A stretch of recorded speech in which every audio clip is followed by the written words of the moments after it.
ఉపరాష్ట్రపతి ఎన్నికల బరిలో ఎన్డీఏ అభ్యర్థిగా మహారాష్ట్ర గవర్నర్ సిపి రాధాకృష్ణన్ పేరును బీజేపీ ప్రకటించింది. తమిళనాడుకు చెందిన సీనియర్ నేత అయిన రాధాకృష్ణన్ గతంలో కోయంబత్తూరు నుంచి 2 సార్లు లోక్సభకు ఎన్నికయ్యారు. ఆయన నిబద్ధత, రాజకీయ అనుభవం దృష్ట్యానే ఎన్డీఏ ఈ నిర్ణయం తీసుకున్నట్లు తెలుస్తోంది. అయితే రాధాకృష్ణన్ ఎంపిక వెనుక బీజేపీకి చాలా వ్యూహం ఉన్నట్లుగా తెలుస్తోంది. ఉపరాష్ట్రపతి అభ్యర్థిగా రాధాకృష్ణన్ ఆగస్టు 21న నామినేషన్ దాఖలు చేయనుండగా ఈ కార్యక్రమానికి ప్రధాని మోడీ, కేంద్ర మంత్రులు, కూటమి ముఖ్యమంత్రులు హాజరు కానున్నారు. సెప్టెంబర్ 9న ఉపరాష్ట్రపతి ఎన్నిక జరగనుంది. భారత రాజకీయాల్లో కీలకమైన ఉపరాష్ట్రపతి ఎన్నికలకు సమయం ఆసన్నమైంది. ఈ నేపథ్యంలోనే అధికార భారతీయ జనతా పార్టీ నేతృత్వంలోని national democratic alliance Maharashtra governor CP రాధాకృష్ణన్ను ఉపరాష్ట్రపతి అభ్యర్థిగా ఎంపిక చేసి అందరినీ ఆశ్చర్యపరిచింది. తనను ఈ ప్రతిష్టాత్మక పదవికి ఎంపిక చేసినందుకు ఆయన ప్రధానమంత్రి నరేంద్ర మోడీ, భారతీయ జనతా పార్టీ అధిష్టానానికి హృదయపూర్వక కృతజ్ఞతలు తెలిపారు.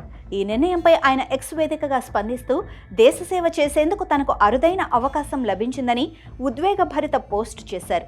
దేశం కోసం తన చివరి శ్వాస వరకు నిస్వార్థంగా కష్టపడి పనిచేస్తానని రాధాకృష్ణన్ తన సందేశంలో పేర్కొన్నారు. ఆయన చేసిన ఈ వ్యాఖ్యలు దేశవ్యాప్తంగా రాజకీయ వర్గాల్లో, ప్రజల్లో చర్చకు దారితీశాయి. ఖచ్చితంగా ఆయనే కాబోయే ఉపరాష్ట్రపతి అంటూ అంతా అభిప్రాయపడుతున్నారు. 67 ఏళ్ల వయసున్న సిపి రాధాకృష్ణన్ తమిళనాడుకు చెందిన సీనియర్ రాజకీయ నాయకుడు. సిపి రాధాకృష్ణన్ పూర్తి పేరు చంద్రపురం పొన్నస్వామి రాధాకృష్ణన్.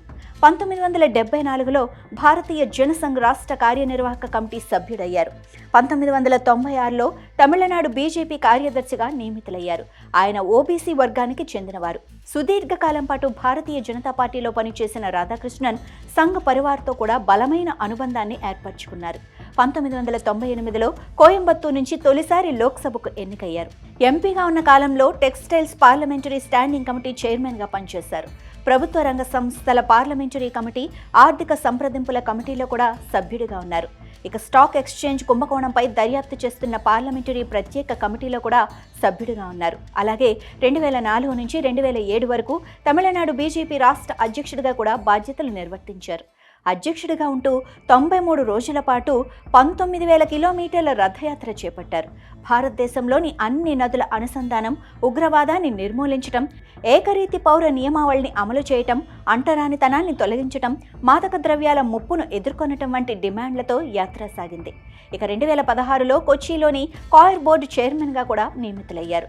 4 సంవత్సరాలు ఆ పదవిలో కొనసాగారు. ఇక 2020 నుంచి 2022 వరకు కేరళలో బీజేపీకి అఖిల భారత ఇన్ఛార్జిగా ఉన్నారు.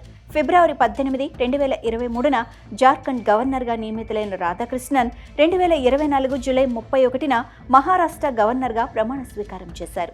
రాధాకృష్ణన్ దాదాపు 1.5 సంవత్సరాలు జార్ఖండ్ గవర్నర్గా కూడా పనిచేశారు. ఆయన రాజకీయ అనుభవం, నిబద్ధత, నిస్వార్థ సేవలను దృష్టిలో ఉంచుకొని బీజేపీ అధిష్టానం ఈ నిర్ణయం తీసుకున్నట్లు తెలుస్తోంది. రాధాకృష్ణన్ అభ్యర్థిత్వాన్ని బీజేపీ అధ్యక్షుడు జేపీ నడ్డా పార్లమెంటరీ బోర్డు సమావేశం అనంతరం ప్రకటించారు. ఈ సందర్భంగా నడ్డా మాట్లాడుతూ రాధాకృష్ణన్ ఒక నిస్వార్థ, నిజాయితీపరుడైన నాయకుడని అన్నారు.